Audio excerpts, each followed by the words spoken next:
আরে বাস কাঁঠাল এংরি বার্ডকে কেউ না দেখতে আমি এংরি বার্ডের চোখ দুইটা কেটে খেয়ে নিম ইয়াম্মি লাগতেছে। এই তো এইবার এই চোখটাও কেটে খেয়ে নিম সেই মজা। এই তো এইবার এই দুই চোখে একটু ফোম স্প্রেতে দুইটা নকল চোখ লাগিয়ে দিই। তোমরা তো সম্পাকে বইলো না প্লিজ বন্ধুরা, আমি চুপি চুপি চোখ দুইটা খেয়ে লুকিয়ে পড়ি, তোমরা তো কাউকে বলিও না।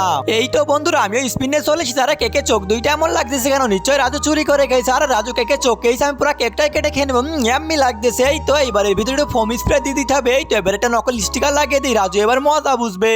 এই রাজু চলো স্পিন করি, সুমন্ত সু আমি স্পিন পেয়েছি, আমি স্পিন করে। আরে না এটা তো কাঁঠালে পড়লো, রাজু না দেখতে ঘুরিয়ে কেকে করে দিয়ে। এই রাজু দেখো এটাই কেকে পড়ছে, কেকটাতে চকলেট তৈরি করো। ঠিক আছে চম্পা দাও, আজকে এই কেকটাতে অনেক সুন্দর একটা চকলেট তৈরি করবো, যেটা খেয়ে তুমি একেবারে অবাক হয়ে যাবে। এই তো অনেক সুন্দর হচ্ছে আমি চকলেটটি তৈরি করতে করতে।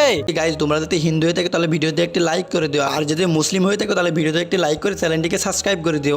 আর হ্যাঁ কমেন্ট বক্সে এই ইমেজটা কমেন্ট করো, তাহলে বুঝবো তোমরা অনেক বেশি চকলেট পছন্দ করো। এই চম্পা এই নাও তোমার কেক ধরো। এই রাজু তুমি একটু খেয়ে দেখো, ওরে বাপরে কি ঝাল লাগতেছে।